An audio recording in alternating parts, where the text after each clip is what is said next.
Hey guys, welcome back to Just Carve Rob. And what we got here is a flex cut in one hand and an OCC tools knife in the other hand. We're going to sharpen up this flex cut and we're going to play around with it today. It's an 1.5 inch long blade, and here's 3 of them. I bought them a long time ago, a couple years ago, in a set of 4. I don't know where number 4 went. It's around here someplace. But out of the kit, I think it was called the Carver's Combo. It was like, I don't know, between $60 and $80. I don't really remember. The little guy there is their detail knife for fine detail, and the other one is the bigger detail knife. I never really used that small little 7/8 detail knife. I think it's 7/8.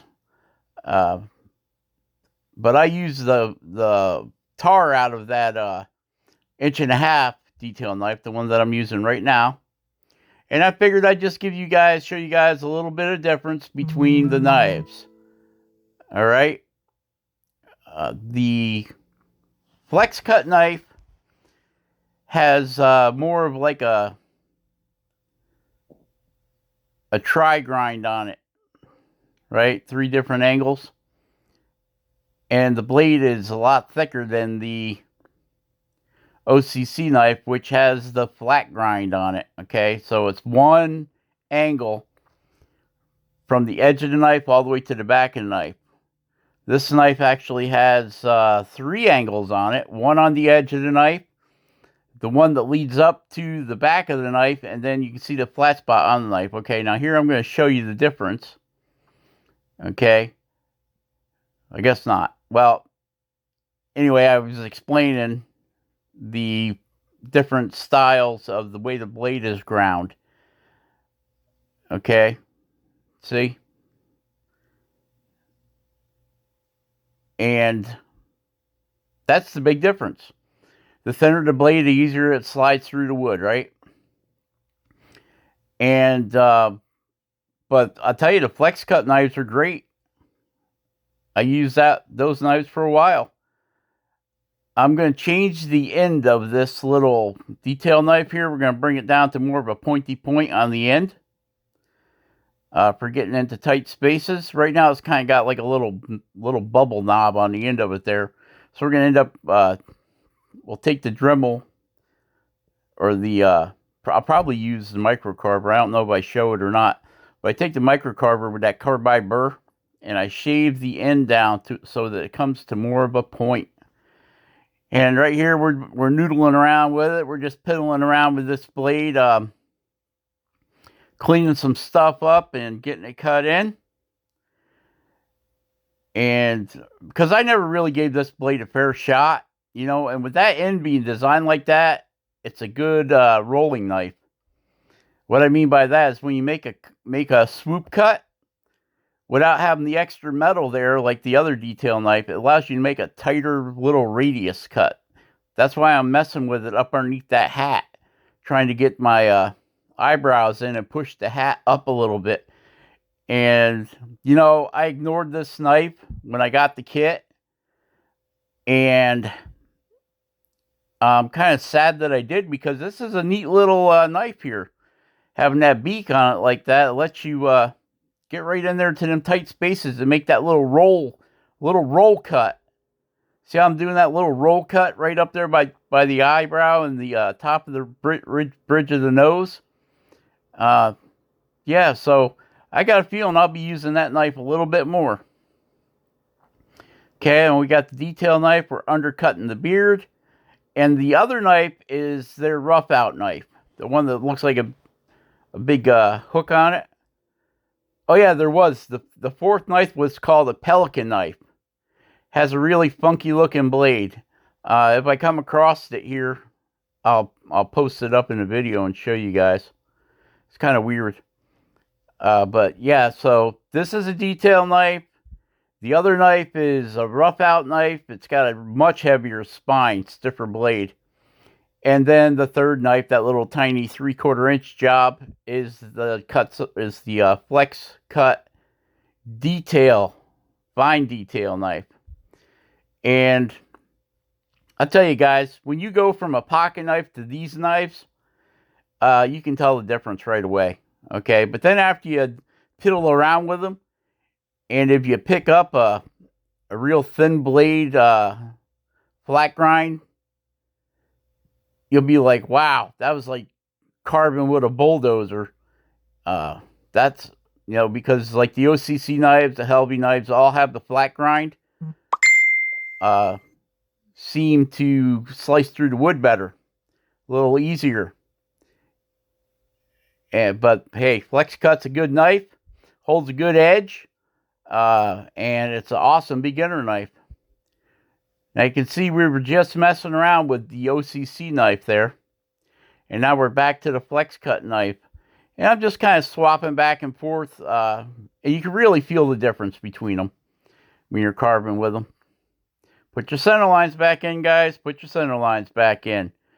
Okay, we're drawing the mustache on. And we'll carve that in. We're going to give him a little lower lip. And we're going to give him his mouth slightly open, I think. But that's what we're doing there. We're drawing that in with the pencil to get his mustache drawn in there. And then we're going to trace around it with the knife. Like that. And we'll slide that knife edge up through there, and we'll clean that wood right out of there, right out of that mustache. And that will be coming up here in a second. Okay, here's the second. There it is. See, we just slide it right up underneath there and pop that chip out. Do the same on the other side. Pop that chip out. If you want to go deeper, just cut back through like I just did. See how we're just sliding that knife up underneath there? Angling it down to make it deeper towards the bottom of the top of the mustache. Wicking a little bit more wood off from the... we're wicking a little more wood off the hat. We're doing that little bit of a roll cut there because I want that bottom of that hat to flare out kind of like a bugle horn. The bottom. And we'll get that to flare out a little bit. And then we'll trim the hat back a little bit. And all that good stuff. Okay, so now we've got the SCM high-speed air tool in there with the tiny football burr, and we're cutting the eyes in. I got to push this eye back a little bit more. So we have to do what? We have to carve deeper to get that eye pushed in there. Okay, so we'll take that little, that tiny burr there, and we're going to get that eye all drawn in there. I think on the next one, we are just going to go ahead and put cartoon eyes in there. When you get down to this small of a character, putting real eyes in is a real pain. But you guys know that. And doing real eyes is a pain anyway. Try getting them right. So, to me, this is all practice, practice, practice. Can't take too seriously. Can't hang on to them either. Trying to get away. Stop poking me in the eye with that Just Carve Rob. Stop it. Stop poking me in the eye with that thing. Well, how am I going to finish your eyes if I don't poke you with it? Do a little work on the nose. Shape that down a little bit. Do a little work on the eyebrows. Get that nose cut underneath the eyebrows. That's what I'm trying to do there. Get the nose cut under the eyebrows. It seems to be working out all right. All right, all right. Doing a little rounding over with the little burr there. Get it rounded over. Dig them corners in. Both sides, get your corners down. It gives your eyeball that round effect that you're looking for. Even though on this little guy, holy mackerel, the little tiny eyeballs. I'm surprised you don't need glasses with them little eyeballs. Actually, I think you would need a set of binoculars. But we'll get them all cut in and get that all finished up. He's looking pretty good, a lot better than I thought he was going to come out. I can tell you that, guys. All right, so are you ready to play some of that old-time grammar school armpit music? So So what we're doing here is we have drawn the arms on from the center line forward, and you can see I just plowed that knife in there deep to get our arms poking out from the side. So where you can see where I'm pushing that knife way back in there on an angle. Okay, so we marked it for where the hands are going to go in the pocket. Now we're cutting the underside of the arm in.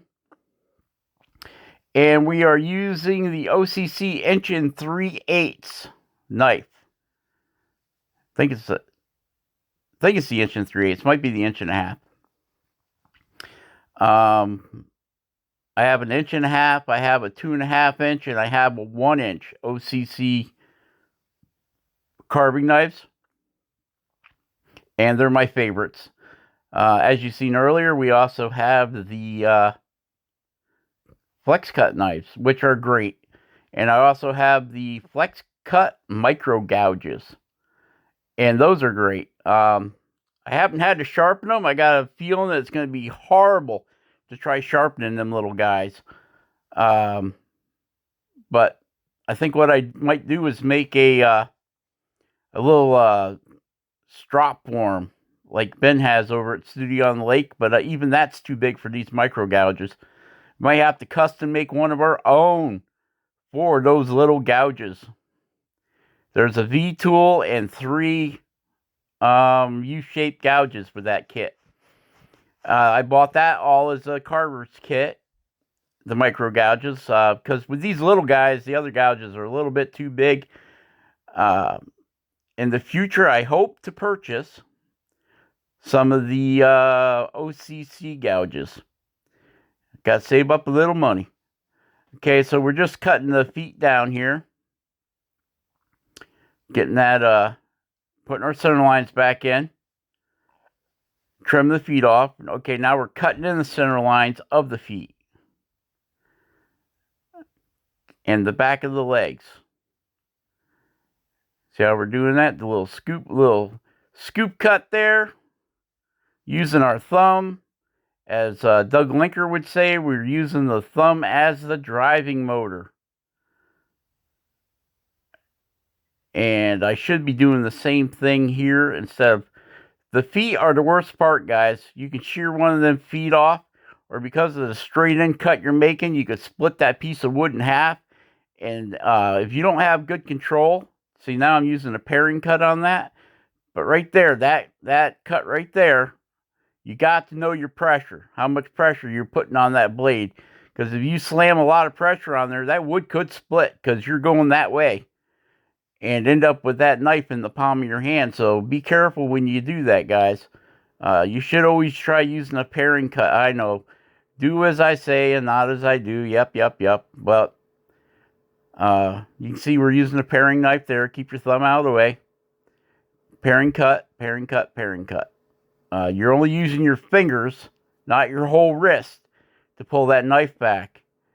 And let me tell you something. As sharp as these knives are, they cut deep quick. So wear a glove if you got it. Wear your thumb protector if you got it. If not, if you find a pair of those old jersey gloves that are material and leather, cut the thumb off of it and put it over your thumb. Use a little of that warrior tape, that warrior tape that Jordy Johnson uses over there, masking tape. Wrap it on your thumb so it doesn't slide all over the place. Or I use that, if you go to a farm supply place, they got that tape that they wrap on a horse's leg. You get a roll of that, and you get some pretty neat stuff. You can get camouflage and all kinds of stuff. Tape, use that to wrap around your finger, and after it's on your finger, it sets up like it's almost hard, you know? So you can still, and the knife kind of bounces off of it. And it's not that expensive. Or get that rubberized tape at the pharmacy. It's elastic bandage, they call it. Not an ace bandage. It's an elastic bandage. adheres to itself. It's not sticky. You can put it on your thumb. Like you'll see me on some of my carvings here. I have my thumbs wrapped in that, and everybody's like, "Oh, you cut your thumb again, Just Carve Rob." No, I'm trying to keep from cutting my thumbs. Okay, so you can see we're rounding the feet over. Getting his shoes all set up there. We're going to make his pants drag over the bottom of his shoes, like his pants are too long. So we'll bring the pants out onto the shoes and then drape it back down over his feet. Okay. And instead of trying to straight line cut all that stuff with this knife, believe me, I love this 1 3/8 knife. This is an awesome knife. I really like it. And it does for the little guys like this. It does most of everything I asked for it to do. Once you get into the bigger carvings, that's why I have the 2.5-inch knife, so I can reach across. Okay, we're splitting his shoes down on the bottom. You don't have to do this. This is just what I like to do. I get a little carried away with making them look like real shoes. Where was I? I don't remember. Anyway, so I got the 2.5-inch knife for doing bigger carvings, like the Bigfoot. We did a lot of him with the Dremel, like probably 90% of them, but 10% of it was still knife carving. Like once I get into the eyes and that, I'll use the knife to create a nice clean line, and that's where this little 1 3/8 or 1.5, whatever it is, and that little 1-inch, detail knife is awesome, guys. Still cutting the hat back. You see, I told you from the very beginning we're going to be cutting that hat back, cutting that hat back, cutting that hat back. All right, so this will be video 2. It looks like there will be 3 videos on carving and 1 video, yes, Michael, 1 video on paint. I'm going to show how I paint them. So you guys share, subscribe, like, be awesome, carve something awesome, guys. And for you guys that have bought me a cup of coffee this week, thank you very much. I appreciate it. And I appreciate all you guys that have subscribed. You're some of my favorite people. Okay? So check the links in the descriptions below. Bye-bye.